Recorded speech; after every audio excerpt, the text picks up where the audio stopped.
የሞከረች ነው ያለችው። ከነሱ ጋር ለመግባባትም እየጣረች ነው ያለችው፣ ግን በፍጹም የሚሳካላት አይመስልም። አሁን ላይ የካሌብ አባት እንግዲህ ለቲና ያዘጋጀላት ወጥመድ በጠቅላላ እሷን ልቧንም ሁሏንም ነገር የሚሰባብርና የሚያደቅ ነው። አሁን ላይ እንግዲህ ተስፋ ቆርጣለች ማለት ነው። ምንም እያደረገች አይደለም። ከማልቀስና ሆድ ከመባስ ውጪ፣ ብቸኝነት ከመሰማት ውጪ ምንም እያደረገች አይደለም። አባትየውንም የካሌብ አባትንም ማለት ነው ይቅርታ ብትጠይቀውም በፍጹም አሻፈረኝ ብሏታል። ካሌብንም እባክህን እንደ በፊቱ እንሁን፣ ይቅርታ አድርግልኝ፣ አሁን ላይ ከሁሉም ከስተቴ ተምሬያለሁኝ ብትልም እሱ ግን አንድ ነገር አድርጊልኝ፣ እኔን ከወደድሽኝና ለኔ የምታስብልኝ ከሆነ ሰማንያችንን ቅደጅልኝ ባክሽን ብሏታል። እሷ ግን ይሄንን ማድረግ አልፈለገችም። እኔ ፍቅራችንን ለማዳንና እንደ በፊቱ እንድንሆን ሳስብ እንዴት አንተ እንደዚህ ታደርጋለህ ብለዋለች። እንግዲህ ያው ቲና አሁን ላይ ሁሉም ነገር ጨልሞባታል። ያው ያደረገችው ነገር እስከዛሬ ድረስ በእርግጥ የሚያስጠላና ሁሉንም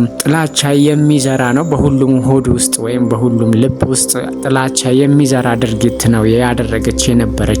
ግን እንደዚህ ስታደርግ የነበረው ለብቻዋ ሳይሆን ከዳኒ ጋር ብዙ ነገር አደርጋለሁ ብላ ቢሆንም ዳኒ ግን ለራሱ ነገሮችን እያመቻቸ እንደነበረ አላወቀችም። ለብዙ ችግርና መከራም የዳረጋት እሱ ነው። ብዙ ሚስጥሮችን እያወቀ ሳይነግራት ቀርቶ ቲና እንግዲህ አሁን ላይ በጣም ተጎድታለች ማለት ነው። ያው የምታደርገው ነገር በጠቅላላ ግራ ገብቷታል። እቤት ውስጥ እንደው ትኑር እንጂ እንደ ሰው ራሱ እየቆጠሯት አይደለም። የካሌብ አባትም እንግዲህ ያው እያለቀሰች እያለ ማልቀስ ይሻላል ቢላትም ያው እሷ እንግዲህ ክፉ ሰው ነህ ብለዋለች። እሱ ግን ካንቺ የባስኩኝ ክፉ አይደለሁኝም ብሏታል። ያው አሁን ላይ እንግዲህ ቲና የምትይዘውና የምትጨብጠው ነገር አታለች ማለት ነው። ኤደንና ዳኒም እንግዲህ ያው ፍቅራቸውን አድሰው እንደ አዲስ አሪፍ ፍቅር እያሳለፉ ነው ያሉት። ያው እነ ካሌብ ቤትም የካሌብ አባት ግብዣ አቅርቦላቸው ለግብዣው ተጠርተዋል። እንግዲህ ያው ግብዣውንም ተቀብለው ቤተሰብ እንደ ቤተሰብ ናቸው። ቲና ግን ይሄ ነገር ምንም አላስደሰታትም።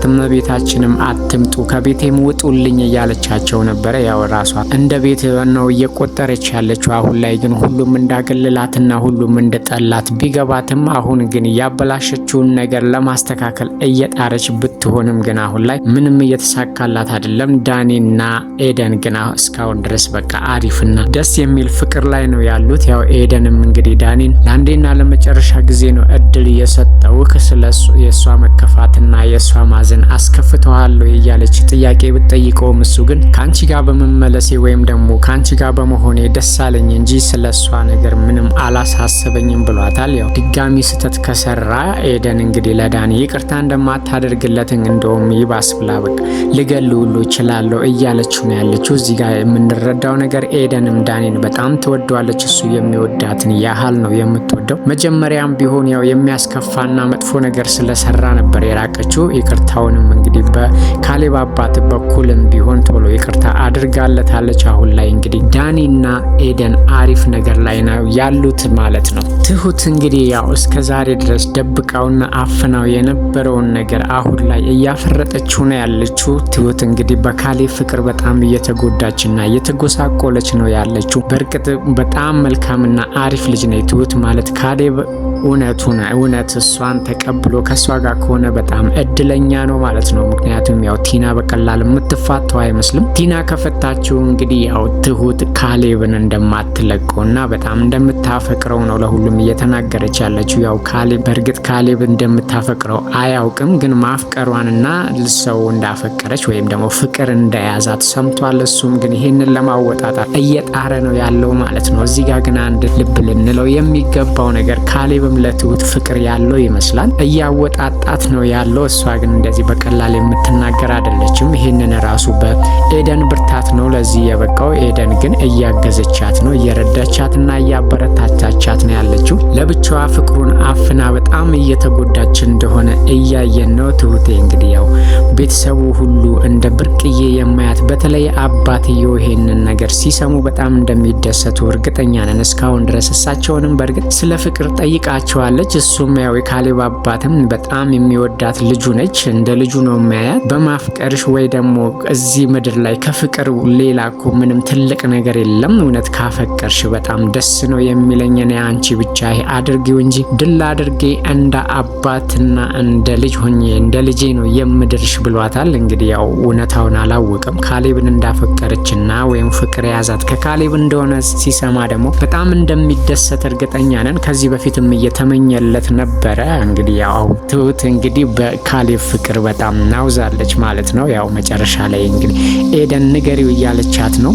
እሷም እንግዲህ እስቲ እናያለን አንቺ በምትዩ መንገድ እንሄዳለን ብሏል። ካሌብም እንግዲህ ያው እውነቱን ማወቅ ስለፈለገ ድጋሚ ከዚህ በፊት የሰዓት ስጦታ ሰጥቷት ነበረ። ዛሬም እንግዲህ ያው ስጦታ ሰጥቷት ለምትወጁ ሰው ስጪው ይሄንን ብሏታል። እሷ አሁን እዚህ ጋር ፍቅሯን ቀለል ማድረግና ጭንቀቷን ቀለል ማድረግ ብትፈልግ መልሳ ብትሰጠው እሱን እንደወደደችው ይገባው ነበረ። እሷ ግን ያው የመጀመሪያዋም ስለሆነ ፍቅር እስከዛሬ ድረስ ስለማታቅ ነገሩ ትንሽ ከብዷታል። ኤደን ግን ንገሪው እያለቻት ነው። ያው ትሁት እንግዲህ ትንገረዋ አናቅም። ያው ኤደንም አንተ ማግባት አለብህ ጥሩ ሰው ነህ ብለዋለች ካሌብንም እንግዲህ ያው እንደ ትሁት አይነት ሴት ታስፈልግሃለች ብለዋለች። ያው ከገባው እንግዲህ እየነገረችው ነው ያለችው። እሱም እንግዲህ ወደ ትሁት እየተሳበ ነው። እንደውም በቃ ምን ላግዝሽ ምን ላድርግልሽ እያለ እሱም ከሷ እየራቀ አይደለም። እንግዲህ በአንጻሩም ቢሆን እንደወደደችው የገባው አይመስለን። ግን አሁን ላይ ግን ያው ትሁት በፍቅሩ በጣም እየተጎዳች ነው ያለችው በካሌብ ፍቅር ማለት ነው። እንደውም በቃ ቤቱም ስለጨነቃት ዛሬ ንፋስ እንዲወጣ ፍቀድልኝ ብላው ራሱ በጎዳና ለብቻዋ እንግዲህ ንፋስ ለመቀበል ወጥታ ነበረ። እንግዲህ ፍቅሩ እዚህ ጋር ምን ያህል እንዳስጨነቃትና ምን ያህል እንዳሳሰባት ይሄ አንድ ማሳያ መንገድ ነው ማለት ነው። እንግዲህ ሁሉም ሰምተዋል። ያው ካሌብ ማንን እንዳፈቀረች ባያቅም ሁሉም ሰው ትሁት ፍቅር እንዳያዛትና በፍቅር እየተሰቃየች እንደሆነም ቤተሰቡ በጠቅላላ ያውቃል ማለት ነው። የካሌብ አባትም እንግዲህ አሁን ላይ ለቲና ያዘጋጀላት ነገር በሙሉ ያው ግቡን እየመታለት ነው የሚመስለው። ቲና እንግዲህ እንክትክቷ ወጥቷል ማለት ነው። ምንም እያደረገች አይደለም። ቤት ውስጥ እንደ ባዳ ነው እየታየች ያለችው። እሷ ግን እነሱን ለመቅረብም ወይም ከነሱ ጋር ለማዋል ስትል እንደ ሰው ራሱ እየተቆጠረች አይደለም። ግን ያው አሁንም ላይ ከችግሯና ከስህተቷ እየተማረች አይደለም። አሁንም ድረስ እየፎከረች ነው። በተለይ ለዳኒ ደግሞ እሰራለሁ ብላው እየፎከረችበት ነው። እንግዲህ በጣም እንደምትወደው እናውቃለን ዳኒን። አሁን ላይ ግን ዳኒን እንዳጣችው ስለገባት በቀጥታም እንግዲህ ኤደንን ጠርታ እባክሽን እኔ ዳኒን ከህይወቴ በላይ የማፈቅረውና ብዙ ነገር ያበላሸውበት ትዳሬንም ህይወቴንም ምስቅልቅሉ ያወጣውበት ልጅ ስለሆነ ተይልኝ እባክሽን ብላታለች። እንግዲህ ያው ቀለል አድርጋ ነው። ፍቅሩን ማንም ሰው አሳልፎ አይሰጥም። ኤደንም ዳኒን በጣም ስለምትወደው ዳኒ ማለት እኮ ፍቅሬ ነው ወይም ደግሞ ቁስ አይደለም፣ እንደ እንጀራ ቆርሼ ልሰጥሽ አልችልም፣ በፍጹም ከሱ ልትርቂ ይገባሻል ብላታለች። በተማጽኖ ኤደንን እባክሽን ተይልኝ ዳኒን አፈቅረዋለሁ እኔ ከሱ ውጪ ወይም ደግሞ በጣም ደካማ ነኝ ከሱ ውጪ ብዙ ክፍተቴንና ብዙ ደካማ ጎኔን የሚያቅልኝ እሱ ብቻ ነው፣ ለሱ ብዬ ብዙ ነገር አድርጌያለሁኝ ብትላትም ያው እንግዲህ ኤደን በዳኒ ስለማትደራደር ዳኒን በኤደን ስለማይደራደር አልሰማሽም ብላታለች። ያው እንግዲህ ትሁት ቲና ምን እንደምታደርግ አናውቅም። ያው ከኤደን ጋር እንግዲህ ሰጣ ገባ ውስጥ ገብታለች። ቤት ውስጥም እንዳትመጡ አይደለም ኤደን ቀርታ ዳኒንም ከዚህ ቤት መውጣት አለብህ እያለችው ነው። ቤቱ የእሷ ባይሆንም ያው የባለቤትነት ስሜት ነው የሚሰማት። እንግዲህ የካሌብ አባትም አርፈሽ ብትቀመጭ ይሻልሻል፣ ልክ ከልክ እያለፍሽ ነው ያለሽው እያላት ነው ያለችው። እሷ ግን ያው